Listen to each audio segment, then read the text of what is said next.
আপনাদের যাদের হচ্ছে ফেসবুক পেজ আছে এবং আপনি চাচ্ছেন যে আপনার পেজটা একটু বড় করবেন বা হচ্ছে মানুষের কাছে পরিচিতি পাবেন, তাহলে কিন্তু এই কাজটা আপনাকে অবশ্যই করতে হবে এবং এটা আপনার জন্য 100% জরুরি। তো চলুন কি কাজ জেনে নেওয়া যাক আজকের ভিডিওতে। ভিডিওটা ভালো লাগলে অবশ্যই শেয়ার করবেন আর আমার চ্যানেল নতুন হয়ে থাকলে চ্যানেলটা সাবস্ক্রাইব করবেন। আর হ্যাঁ, আপনারা যারা হচ্ছে ফেসবুক পেজ বা ইউটিউব চ্যানেলে কাজ করতে চান, মানে অনেকে আছে না যে কাজ করার ইচ্ছা আছে বাট সঠিক গাইডলাইন না পাওয়ার কারণে তার কাজ করতে পারতেছে না, আপনারা চাইলে কিন্তু আমার কাছে জয়েন হয়ে সব নিয়ম কানুন শিখে দেন কাজ করতে পারেন। এর জন্য কি করতে হবে? এর জন্য হোয়াটসঅ্যাপে দেওয়া নাম্বারে যোগাযোগ করতে হবে। চলেন আমরা বিস্তারিত জেনে নেওয়া যাক।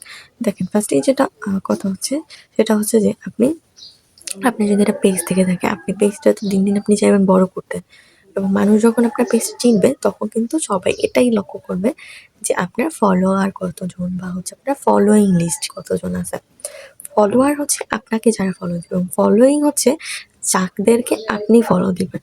ঠিক আছে? তারা হচ্ছে আপনার ফলোয়িং লিস্ট।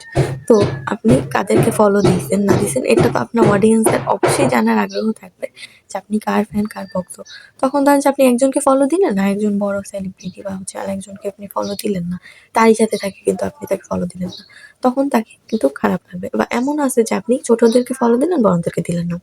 আবার এমনও হতে পারে যে আপনি বড়, বড় মানুষকে ফলো দিলেন, ছোটদেরকে ফলো দিলেন না। তখন ছোটরা ভাববে যে দেখছো আমাদেরকে তো কখনো সাপোর্ট দেয় না। আমরা হচ্ছে এখন এনাকে সাপোর্ট দিয়ে আমাদের লাভ কি? বা অনেকেরই খারাপ লাগার একটা বিষয় আছে। যাই হোক, এগুলা আপনার একান্ত ব্যক্তিগত ব্যাপার, আপনার কাছেই থাকা ভালো। মানুষকে না জানানোটাই ভালো।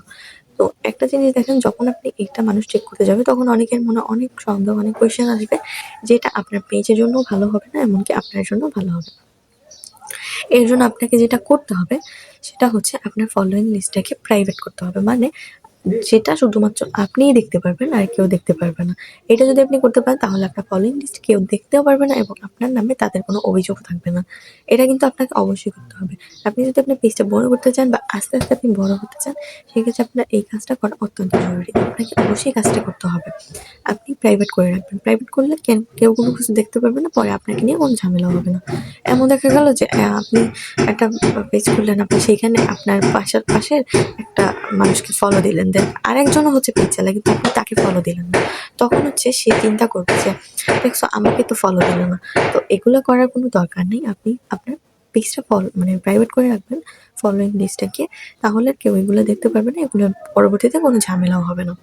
এই কারণেই বলছিলাম যে এই কাজটা করা আপনার জন্য অবশ্যই দরকার যদি আপনি আপনার পেজ নিয়ে এগোতে চান। ঠিক আছে? কোনো বড় দেখবেন, বড়, বড় যারা আছে তারা কিন্তু এইটাকে হচ্ছে ফলোইং লিস্টটাকে পাবলিক করে না, প্রাইভেটই রেখে দেয়। যেন শুধু তারাই দেখতে পারে, কারো মনে কোনো সন্দেহ না সৃষ্টি হয়। তো যাই হোক, এটাই ছিল মূলত আজকের ভিডিও। যদি ভিডিওটা ভালো লেগে থাকে অবশ্যই ভিডিওটা শেয়ার করে আপনার অন্যদেরকে দেখিয়ে দেওয়ার সুযোগ করে দিবেন। যাদের পেজ আছে তারা অবশ্যই এই কাজটা যেন করে নেয়। এটা অবশ্যই সবাইকে জানানোর ট্রাই করবেন। ধন্যবাদ সবাইকে আজকের ভিডিওটা দেখার জন্য। সবাই ভালো থাকবেন, সুস্থ থাকবেন। আল্লাহ হাফেজ।